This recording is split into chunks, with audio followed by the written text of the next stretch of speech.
Welcome back. In a city still reeling from the fatal police shooting of a 12-year-old boy, the Justice Department has issued a disturbing report about the Cleveland Police Department, saying unreasonable use of force has been a pattern of behavior, putting the community at risk.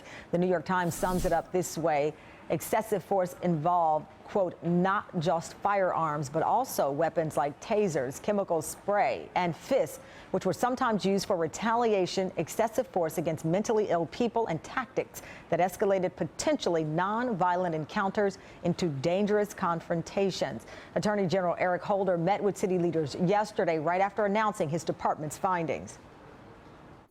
We have agreed to a statement of principles that will lead to a court-enforceable consent decree, including an independent monitor who will oversee the implementation of sustainable reforms.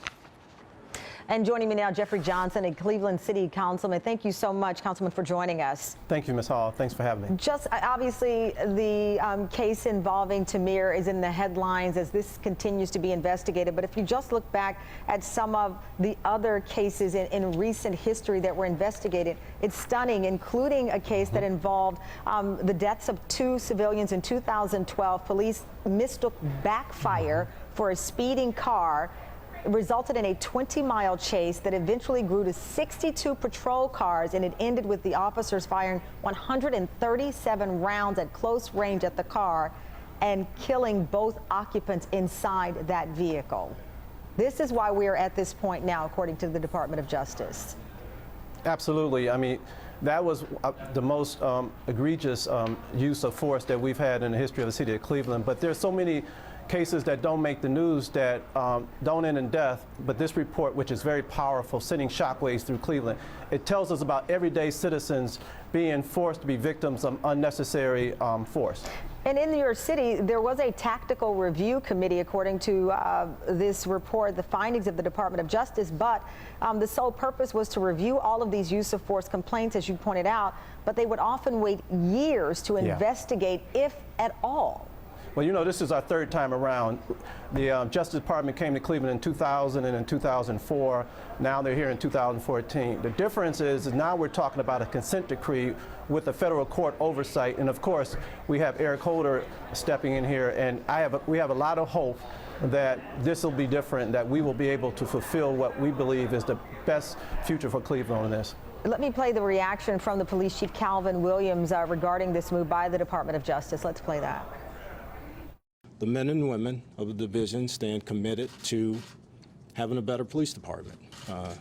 We take on this challenge, and I have complete confidence that we will meet and exceed this challenge in the years to come. So the people of this city just need to know that we will work to make this police department better. So obviously you have an African-American police chief, the breakdown of Cleveland, 53% black, 37% white, some 1,500 police officers. In that 25% are black, 65% are white. It kind of reflects the demographics of the city. Is this a black and white issue, or is this poor policies and poor training of police officers? I actually think it's both, because the disproportionate impact of these policies, of these actions by police, obviously are hitting the minority community, the African American, the Latino.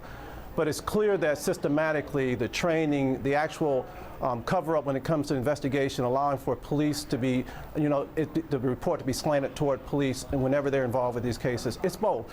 We believe in the African-American community that, number one, we need more African-American police officers, without a doubt. But we also need to be able to go through our society, through our community, I should say, and expect some type of better treatment. We need the police to help fight the street crime, but we need them to respect us. And just before I let you go, I've got to ask you the developing news that came out yesterday that the officer involved in the shooting of Tamir Rice had reportedly, according to the prior employer where he was an officer, displayed emotional problems, poor firearm skills at his former job with a neighboring law enforcement agency before joining the police office in the department in Cleveland. When you see that and hear his background, what's your reaction to that? Well, first of all, he should have never been hired. A gun should never have been put in his hand. And then if you saw the video, you saw how the driver drove the car and put that officer within 2 feet of Tamir. And so all of those things coming together, Tamir is a victim because our system did not work for Tamir, and we should never have hired him. And thus, that's just another example of what this report talks about. We need to change, and the community is working real hard. We're going to act on our hope that this is going to be different, and we're going to continue to move. Cleveland City Councilman Jeffrey Johnson, thank you so much for your Thank time you. today. Well, coming up.